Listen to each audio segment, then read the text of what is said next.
Well, hi there. As you can see, I am in a very business-like hotel room. I am not at home. I have been on a journey because welcome to Abu Dhabi. Now, I am here on work business. I'm here for a conference. I'm here for the International Council and Archives Congress 2023, which is being held just behind you out in the exhibition centre. However, I've got some time to kill, and I was weighing up what I could do, and I thought I've not been on a kind of adventure for a bit, so I'm going to go into the desert for a night. So after being picked up at our hotel by our driver, Abdul Rashid, from Emirates Desert Safari, we were swiftly driven out to the desert near Al Khateem, which is about 40 minutes outside of Abu Dhabi. First up was dune bashing, which, if you haven't done before, is where you take a 4x4 out onto sand dunes and drive it like an absolute maniac, but a well-qualified and practiced maniac, as you can see here. I was sharing the journey with a lovely family, and I just want to give you a second or two here of what it sounded like in the car.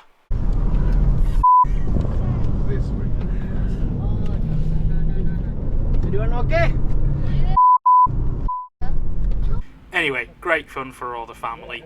So here you get an idea of what it looked like. Lots of Land Rovers bashing about. I can't recommend this highly enough. If you love roller coasters and those kind of experiences, excellent fun. But then time for a stop. So ladies and gentlemen, welcome to the desert. Proof, if you needed. There's your sand.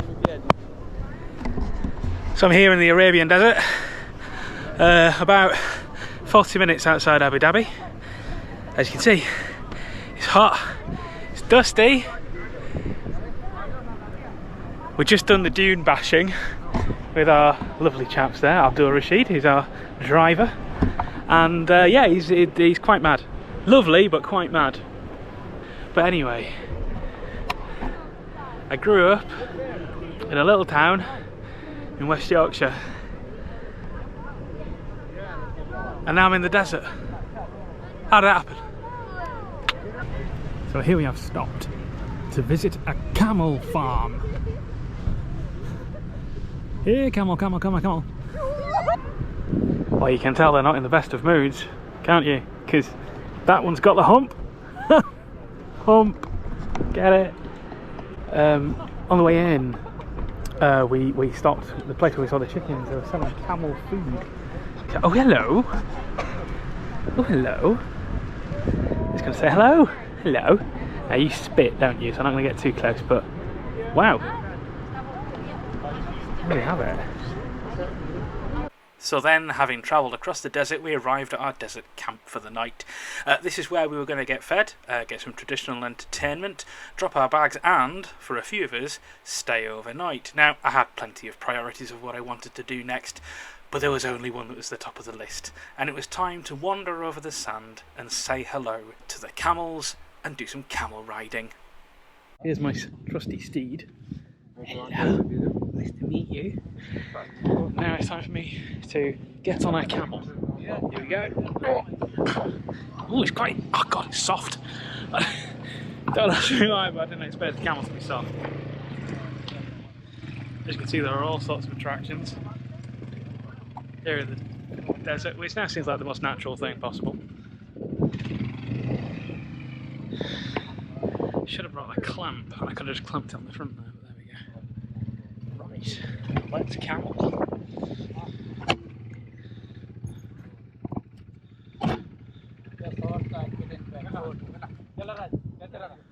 Here we go.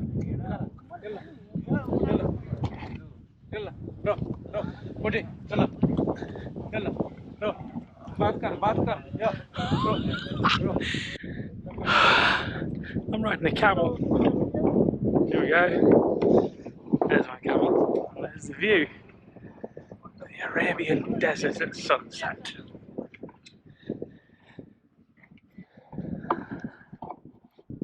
God. Normally. There's our camel train.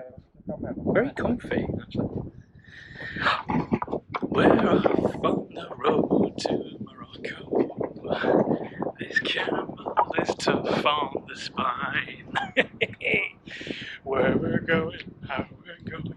Can we be sure? If you went to find we need Dorothy Lamour. I found the road to. And so the next thing I went off and tried was I climbed a sand dune and possibly unwisely had a go at sandboarding. I'm about to do. Here we go. I've never skateboarded. I can't. Oh, it's another wrong way. You are? It'll stop automatically. I've heard that before. Let's just dig it in. It's not going well.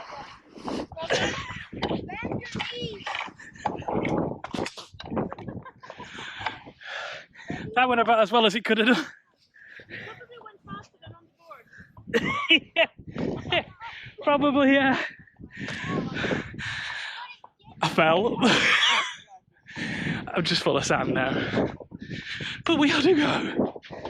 And that, I think, is the best thing. But look, getting a lovely desert sunset now. Get around the corner. You'll see what I mean. I think we can all agree that was enough of that. It was time to go inside, get something to eat, and then be treated to some local entertainment.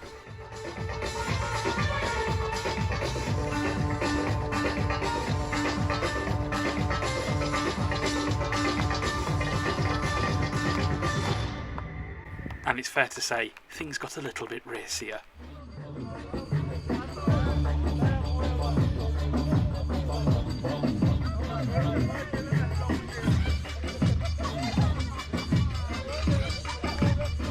Good Lord.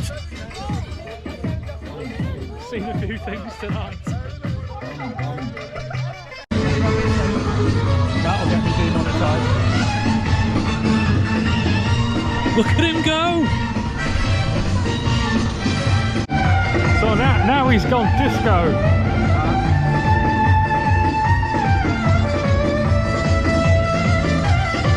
Completely normal. Oh, hello. He's got an orange thing now. Oh.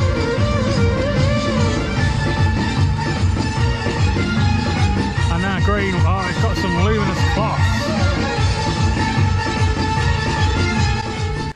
And as the lights twirled into the distance, everyone else left, leaving about 6 of us out at Al Khateem as we prepared ourselves for a night under the stars.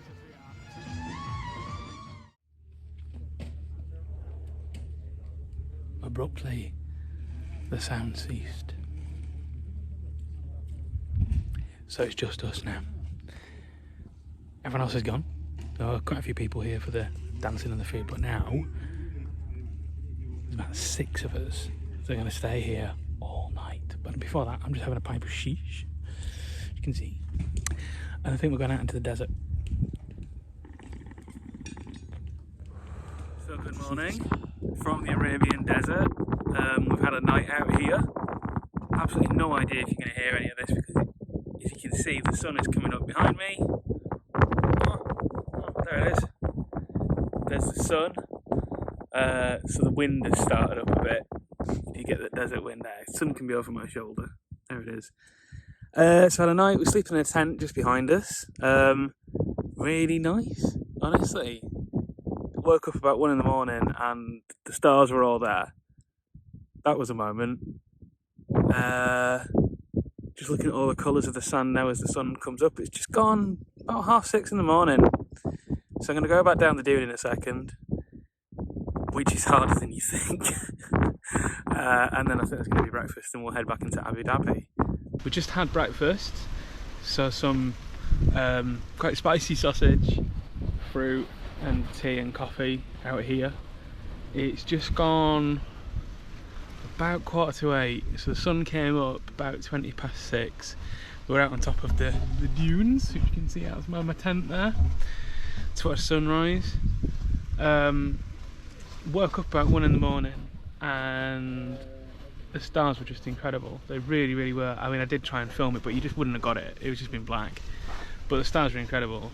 And then this morning, woken up by distant sound of a call to prayer wafting its way over the dunes. And then the sound of the birds, little sparrows, just in the gatehouse. They're still just flying about now. So we're about to get our stuff together and head back into Abu Dhabi. But this has been an incredible experience, waking up out here in the Arabian desert. So pleased I did it. So pleased I did it. And I've got a bit more to come. So a few more visits this week. I've got a work conference, but I'm not going to bore you with that. But I shall leave you with the sights of the desert.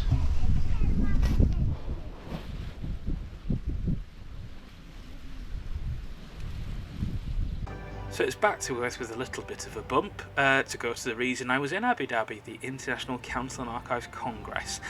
There's lots of that online, I won't bore you with it. All sorts of things to see. Here's a robot cleaner, but some great discussions on things like archives and climate change and AI, and some wonderful cultural highlights too. Here's a chap doing calligraphy, and here's some places I went. So here we have the Casa Al Hosn. Casa apparently means palace. This was the residence of the Sheikhs of Abu Dhabi up until, I think the guy said 1966, when they moved into a bigger one than that. But we're going to go in here now. It's the oldest building in old Abu Dhabi, built in 1761, but massively refurbished apparently in the 1930s, so I'm not sure how much is original, but like Trigger's broom, here it is. Gosh. You want the contrast between how this country's developed over the last 40 years. There you have it. Gosh. We're going to learn more about it now, obviously. But you can get a feel. Because 1970s, none of this was here. Well, the palace was. You know that. Visiting Casa Al Hosn really gives you an appreciation for how somewhere like Abu Dhabi, and indeed the whole of United Arab Emirates, came to be. There's a really good museum there that tells the story of the country. I learned a lot. I have to say I had no idea of the British involvement in what was then known as the Trucial States that then became the UAE. If you do happen to be in Abu Dhabi for any reason, don't miss it. It's a really great place to visit and you will learn a lot. And another place we visited was this. Now, I was not quite organised enough and didn't get a good shot of the outside of this. This is the Sheikh Zayed Grand Mosque in Abu Dhabi. It's the 4th largest mosque in the world, and it is just an incredible space. It can take up to 50,000 worshippers. Everything you're seeing is white Macedonian marble, a huge hand-knotted carpet, and just an incredible, very spiritual place to be in, and it was an absolute privilege to be shown around. Just an incredible space. So here we have the main prayer hall. That's a Swarovski crystal chandelier. You have the 99 attributes of Allah on the wall. It's just an incredible space. Just incredible. And what you're not gonna get is the smell, because it smells thickly of jasmine. Amazing.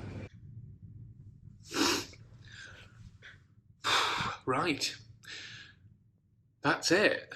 My bags are packed. I'm about to go and go get my plane to come home after what has been an incredible week out here in Abu Dhabi. I'm really glad I came. I'm not a natural traveller. I like it. I like being in different places and different cultures, but I'm not a natural traveller. Not a natural networker either. You'll always find me in the kitchen at parties, as they say. But it has been incredible being out here in a different culture, different part of the world. It's a difficult part of the world. You can't get around the fact of how the place has come to be and the inherent inequalities that are here. But what a place. The desert, the mosque, the Castle Hossan, and just being out here after all the years of COVID has just been incredible. I'm so glad I came. I'm so glad I convinced myself to do this.